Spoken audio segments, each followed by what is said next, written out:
TrendCapture is a major enhancement over other logging DMMs, which must upload data to a computer to graph and view the results.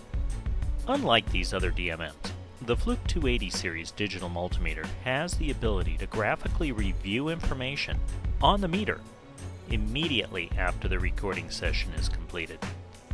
You can initiate recording from any function by simply pressing Save and selecting from a few recording parameters, such as the length of recording, anywhere from 1 minute to 8 days.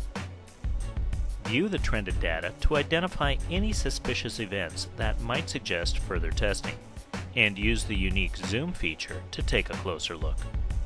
For capturing intermittent events and monitoring, there's no greater advancement in the world of DMMs than Fluke's TrendCapture functionality.